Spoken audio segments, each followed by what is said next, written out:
নমস্কাৰ বন্ধু বান্ধৱীসকল মই মোৰ ইউটিউব চেনেল আইমন কালাৰ্ছ ৱৰ্ল্ডৰ অন্য এটি ভিডিঅ'লৈ আপোনালোকক স্বাগতম জনাইছোঁ।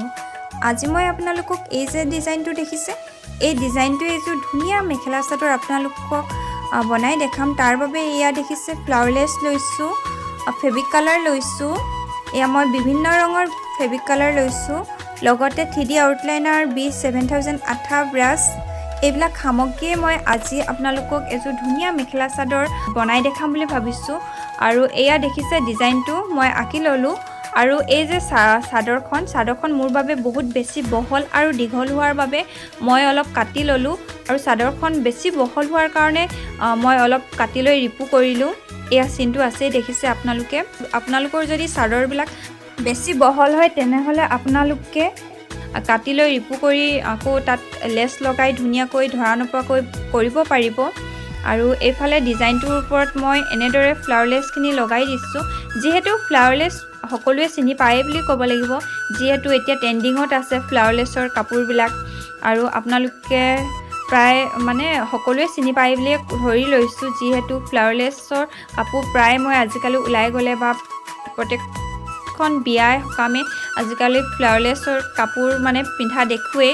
সেইটো কাৰণে কৈছোঁ আপোনালোকে ফ্লাৱাৰলেছ প্ৰায়ভাগে চিনি পায়, চিনি নোপোৱা মানুহ খুব কমেই আছে।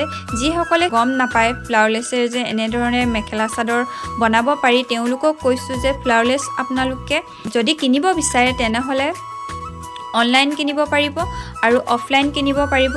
অফলাইন যদি কিনে আপোনালোকে আৰ্ট এণ্ড ক্ৰাফ্টৰ দোকানৰ পৰা ল'ব পাৰিব। যিহেতু এইটো কুৱেশ্যন বৰ বেছি সোধে দেই, সেইটো কাৰণে মই কৈছোঁ। আৰু এয়া দেখিছে ফ্লাৱাৰলেছখিনি মই এনেদৰে এপাকৈ ফুলখিনি কাটি লৈ এয়া ফুলখিনি দি দিছোঁ। ফ্লাৱাৰলেছ আপোনালোকে দীঘল লেছ পাব, তাৰ পৰা এনেদৰে এপাকৈ কাটি উলিয়াই ল'লে হৈ গ'ল। এইটো আৰু নতুনকৈ ক'বলগীয়া কথা নহয় বুলি ভাবিছোঁ, সেইটো কাৰণে আপোনালোকক দেখুৱাও নাই। আৰু এনেদৰে ডিজাইনটোৰ ওপৰত মই ফ্লাৱাৰলেছখিনি কাটি এনেদৰে বহাই ল'লোঁ, দেখিছে নহয়। খুবেই এটা মৰম লগা কাপোৰযোৰ হৈছিল দেখিবলৈ। আপোনালোকে যদি একেবাৰে শেষলৈকে ভিডিঅ'টো চাই তেনেহ'লে গম পাই যাব কাপোৰযোৰ কেনেকুৱা হৈছিল। আৰু দেখিবলৈ খুব বেছি ভাল লাগিছিল, কাপোৰযোৰ প্ৰত্যেকৰ আকৰ্ষণ হৈছিল বুলি ক'ব লাগিব। আৰু এয়া দেখিছে ফুলখিনি বহুৱাই লোৱাৰ পাছত মই এতিয়া B7000 আঠা লগাই ল'ম। যিহেতু প্ৰথমে আপোনালোকে ফুলখিনি ধুনীয়াকৈ য'ত বহাব বিচাৰে বহাই ল'ব। তাৰপাছত B7000 আঠা নহ'লে আপোনালোকে ফেব্ৰিক গ্লু আঠাটো ব্যৱহাৰ কৰিব পাৰিব।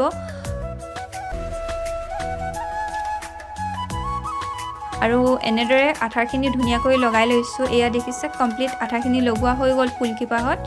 আৰু এনেদৰে আঠা লগোৱাৰ পাছত এতিয়া মই ইয়াত কালাৰ কৰিব লাগিব। এয়া মই ডিপ গ্ৰীণ কালাৰটো লৈছোঁ দেই।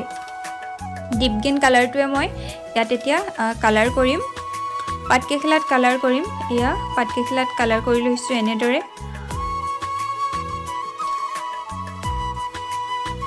আপোনালোকে আচলতে কি হয় জানেনে, যেতিয়া আপোনালোকে পাতত বা যিকোনো কাপোৰ পাত বুলিয়ে নকওঁ, যিকোনো ডিজাইন এটা যেতিয়া কৰে নহয়, খুব সাৱধানে ফেব্ৰিক কালাৰখিনি কৰিব, যাতে লেতেৰা নহয়। আচলতে ফেব্ৰিক কালাৰ যদি কাপোৰযোৰত পৰি যায় আপোনালোকে তাৰ পৰা ডিজাইন এটা বনাই দিব। নহ'লে যদি বহুত বেছি ধুই দিয়া যায় কাপোৰটোৰ বৰ লেতেৰা টাইপৰ লাগি যায়।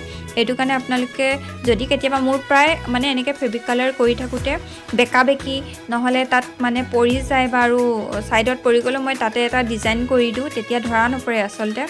আৰু এয়া দেখিছে মই পাতখিনি ধুনীয়াকৈ কালাৰ কৰি ল'লোঁ।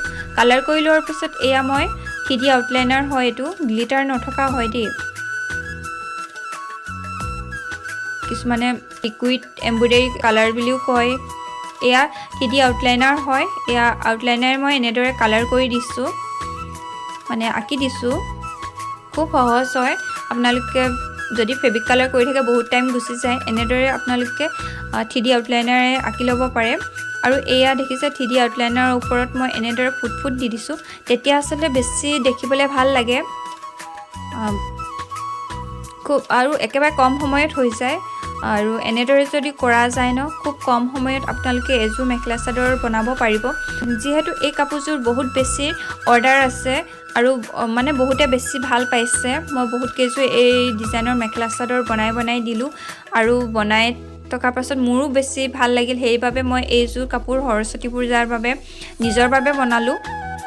আপোনালোকে কেনে পাইছে প্লিজ জনাবলৈ একেবাৰে সেইখন নাপাহৰিব আৰু কালাৰ কম্বিনেশ্যনটো কেনেকুৱা হৈছে সেইটো ক'ব দেই আৰু যিহেতু মই আপোনালোকক কৈছোঁ চাদৰখন অলপ বেছি বহল আছিল দীঘল আছিল সেয়া মই কাটি ধুনীয়াকৈ মোৰ নিজৰ জোখত মই কৰি লৈছোঁ যেহেতু সাইডত মই ৰিপু কৰি দিলোঁ তাত মই লেছ লগাইছোঁ ব্লেক কালাৰ লেছ লগাইছোঁ দেখিবলৈ খুব বেছি ভাল লাগিছিল আৰু সৰস্বতী পূজাত যেতিয়া পিন্ধিছোঁ প্ৰত্যেকে সুধিছে কাপোৰযোৰ নিজে কৰা নেকি মোকো এযোৰ কৰি দিবা তেনেবিলাক কমেণ্ট পালে আচলতে বহুত বেছি ভাল লাগে বহুত বেছি সুখী হওঁ যিহেতু এনেধৰণৰ উৎসৱবিলাকত যদি নিজে কৰি যোৱা কাপোৰ এযোৰ পিন্ধিব পাওঁ খুবেই ভাল লাগে নহয়নে এতিয়া যিহেতু বিহু আহি আছে আপোনালোকে এতিয়াৰ পৰাই ট্ৰাই কৰিব পাৰে মই যি ধৰণে কাপোৰবিলাক কৰিছোঁ আপোনালোকে নিজৰ বাবে এনেদৰে কৰিব পাৰে মই সেইবাবে আপোনালোকক প্ৰতিটো ভিডিঅ' শ্বেয়াৰ কৰোঁ মইনো কাপোৰবিলাক কিদৰে কৰোঁ আৰু গহনাবিলাকো কিদৰেনো বনাওঁ সেয়া আগত কেইবাটাও ভিডিঅ' দি থোৱা আছে আপোনালোকে চাব পাৰিব